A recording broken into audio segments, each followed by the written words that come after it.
Samajwadi party के मुखिया अखिलेश यादव ने 2 दिन पहले जैसे ही पश्चिम बंगाल में ममता बनर्जी की हार हुई, इस हार के बाद उस कंपनी से अपना कॉन्ट्रैक्ट रद्द कर दिया जिसे उन्होंने 2027 के उत्तर प्रदेश विधानसभा चुनाव के लिए पूरी रणनीति का भार सौंपा था। आईपैक, ये वही आईपैक है जो पश्चिम बंगाल में ममता बनर्जी के लिए काम कर रही है। बीते दिन मैंने इस पर वीडियो बनाया था और मैंने बताया था कि अखिलेश को यह बात समझ में आ गई कि आईपैक किसी काम की नहीं है। आईपैक जब ममता बनर्जी को नहीं जिता पाई तो उनको क्या जिता रही है, और इसलिए उन्होंने इसकी डील रद्द कर दी। लेकिन आज मैं अपने उस पुराने वीडियो से थोड़ा सा हटकर चीजें लेकर आया हूं। दरअसल यह बात सिर्फ आईपैक के चुनाव में हार से जुड़ी हुई नहीं है, बल्कि 2700 करोड़ के कोयला घोटाले से जुड़ी हुई है। और यह आरोप लगाने वाला भी कोई पश्चिम बंगाल का व्यक्ति नहीं है, बल्कि अखिलेश यादव के कभी बेहद नजदीक रहने वाले सुभाषपा प्रमुख ओपी राजभार हैं, ओम प्रकाश राजभार हैं, जो फिलहाल उत्तर प्रदेश सरकार में मंत्री हैं। देखिए, ओपी राजभार ने अखिलेश यादव और आईपैक के बीच में यह जो डील रद्द हुई है, जो 2.5 महीने के भीतर रद्द हुई है, उसे लेकर एक बड़ा चौंका देने वाला खुलासा किया है। खुलासा क्या किया है यह मैं आपको बताऊंगा, लेकिन उससे पहले कुछ बातें मैं आपको बता देता हूं जो ओपी राजभार ने सीधे अपने ट्वीट पर की है। और उन्होंने सीधे अखिलेश यादव को लेकर जो आरोप लगाए हैं, उन्होंने अखिलेश यादव की यहां पर नींद उड़ाने वाला काम कर दिया है।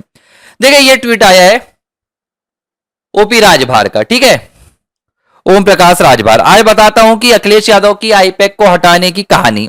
इन्होंने कहा कि ममता दीदी ने आईपैक नाम की एक पॉलिटिकल स्ट्रेटजी कंपनी हायर की थी। हम सबको पता है आईपैक किसकी कंपनी है, ठीक है। उस कंपनी को काम देने के साथ ही ममता दीदी ने यूपी में सपा के लिए कॉम्प्लीमेंट्री काम करने का निर्देश दिया था। यह समझिए। दरअसल ओपी राजभार का कहना है कि ममता ने तो हायर की थी कंपनी को, लेकिन कंपनी को यह भी कहा था कि आप कॉम्प्लीमेंट्री यानी थोड़ा सा एक्स्ट्रा काम हमारे लिए करें, और यह काम आप उत्तर प्रदेश में अखिलेश के लिए करें। क्यों करें?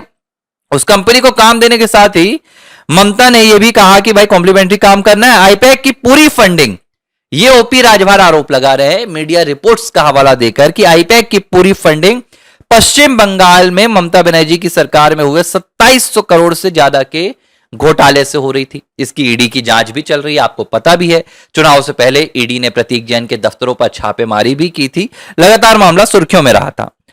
ओपी ने कहा, राजभार ने, कि हवाला के जरिए आईपैक को फंडिंग हो रही थी, ब्लैक मनी को व्हाइट किया जा रहा था, लेकिन पश्चिम बंगाल घोटाले का यही फंड आईपैक की पूरी यूपी विंग को भी जाना था, जो सपा के लिए चुनावी मैदान जमीन तैयार करता। लेकिन अनफॉर्चुनेटली 4 मई को पश्चिम बंगाल में जो नतीजे सामने आए, उन नतीजों में ममता बनर्जी की बुरी तरह हार हुई। इस हार का सीधा सा एक ये पूरा यहां पर नतीजा ये निकला, ये आईपैक को फंडिंग नहीं हो पाएगी। ममता बनर्जी समझ गई। तो इन्होंने क्या किया आईपैक वालों ने? ओपी राजभार कह रहे हैं कि उत्तर प्रदेश में अखिलेश के लिए काम बंद कर दिया। ये कहानी यहीं तक नहीं है। अब अखिलेश यादव एक कार्यक्रम में पहुंचे थे, समाजवादी पार्टी के दफ्तर से प्रेस कॉन्फ्रेंस कर रहे थे, और तरह तरह की उन्होंने बयानबाजी की। मैं दूसरे बयानों पर नहीं जाऊंगा, लेकिन उनसे आईपैक को लेकर पूछा गया कि आपने आईपैक के साथ डील क्यों रद्द कर दी। अब जो अखिलेश ने जवाब दिया वो बड़ा संदेहास्पद है। अखिलेश ने कहा कि हमारे पास फंडिंग नहीं थी, इसलिए हमने काम बंद कर दिया। अब एक बात आप मुझे बताइए कि क्या अखिलेश यादव ने आईपैक को सिर्फ 2.5 महीने की फंडिंग दी थी? क्या कंपनी सैलरी पर काम करती कि आप पर महीना जितना देंगे हम काम करेंगे? ऐसा तो नहीं होता है। कोई भी कंपनी को जब आप हायर करते हैं तो आप साल भर का अनुबंध या पूरे चुनाव का अनुबंध इस तरह का करते हैं, और उनको पैसा देते हैं, या तो 6 महीने का दे देंगे या पूरा पैसा दे देंगे। तो अखिलेश ने जब आईपैक को हायर किया होगा तो जाहिर सी बात है अखिलेश यादव ने कुछ पैसा दिया होगा। तो ये काम बीच में तो रोका नहीं जा सकता था। अचानक अब आपको 150 रुपए तो कम नहीं पड़ गए। इसका क्या मतलब है? इसका एक ही मतलब है जो ओपी राजभार कह रहे हैं कि आईपैक ने यह काम खुद बंद कर दी। क्यों? क्योंकि अब कहीं से भी उनके पास जो पैसा आ रहा था वो नहीं आएगा। अखिलेश तो पहले से नहीं दे रहे थे, और यही वजह है कि अखिलेश यादव अब ममता बनर्जी से दूरी बना रहे हैं। दूरी कैसे बना रहे हैं? वो दिखा तो रहे हैं कि देखो मैं आपके पास आ रहा हूं, लेकिन वो अपने बयानों में अब पलटवार कहीं ना कहीं करते हुए नजर आ रहे हैं। अब वो भगवान श्री राम की कृपा बता रहे हैं। अभी मैं उनका एक बयान सुन रहा था जिसमें वो कह रहे थे कि अयोध्या में हमें जीत इसलिए मिली क्योंकि भगवान श्री राम ने हम पर कृपा की, भगवान श्री राम ने हम पर आशीर्वाद दिया। देखिए ये सब अब 2027 की तैयारी से जुड़े हुए बयान है। ये बात अखिलेश यादव को अब समझ में आने लगी है कि जो हर्ष पश्चिम बंगाल में ममता बनर्जी का तुष्टीकरण की राजनीति के चलते हुआ है, वही हर्ष इनका उत्तर प्रदेश में 2027 में होने वाला है। तो बेहतर है कि समय रहते सीख ले ली जाए, बेहतर है कि समय रहते ये बात समझ में आ जाए कि आप तुष्टीकरण की राजनीति से महज विधानसभा में जगह पा सकते हैं, विधानसभा में आप बहुमत में नहीं आ सकते।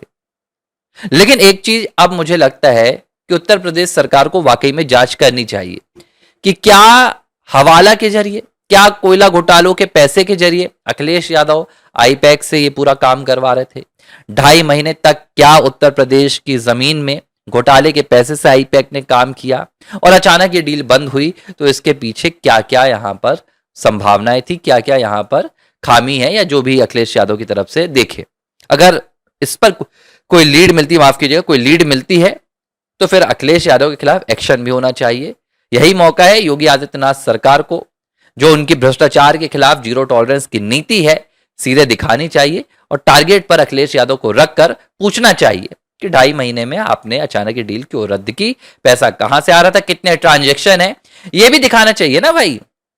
समाजवादी पार्टी के बीच में अगर ओपी राजभर कह रहे हैं कि ये कॉम्प्लीमेंट्री वर्क हो रहा था, तो जांच करना चाहिए एजेंसी को कि क्या दोनों के बीच में कोई ट्रांजेक्शन हुए हैं, अखिलेश यादव और आईपैक के बीच में, सपा आईपैक के बीच में। अगर नहीं हुए तो क्यों नहीं हुए, तमाम बातों पर जांच की अब जरूरत है। लेकिन एक चीज तय है, 2027 के विधानसभा चुनाव से पहले अखिलेश यादव की घबराहट और उनका डर अब उनके बयानों में और जिस तरह की एक्टिविटीज उत्तर प्रदेश में नजर आ रही है उसमें साफ झलक रहा है। और एक विशेष जानकारी मैं साझा कर दूं, एबीसी हिंदी अब प्रमुखता से उत्तर प्रदेश 2027 में होने वाले विधानसभा चुनाव को कवर करेगा। हम हर उत्तर प्रदेश से जुड़ा हुआ मुद्दा आपके पास लेकर आएंगे, अंदर की अपडेट लाएंगे, विश्लेषण लाएंगे, पूरी निष्पक्षता से, पूरी बेबाकी से आपको उत्तर प्रदेश की 403 विधानसभा सीटों पर क्या हो रहा है, वहां पर क्या रणनीति बन रही है, योगी आदित्यनाथ की क्या रणनीति रहेगी, अखिलेश की क्या रणनीति रहेगी, मायावती कितना इंटरेस्ट लेंगी, सब कुछ आपको बताएंगे। इसलिए आप, मेरी विनती है कि अगर उत्तर प्रदेश से हमें देख रहे हैं तो अभी एबीसी हिंदी को सब्सक्राइब कर लीजिए। एबीसी हिंदी न्यूज, आज ही जुड़िए हर खबर के साथ। एबीसी हिंदी न्यूज, आज ही जुड़िए हर खबर के साथ।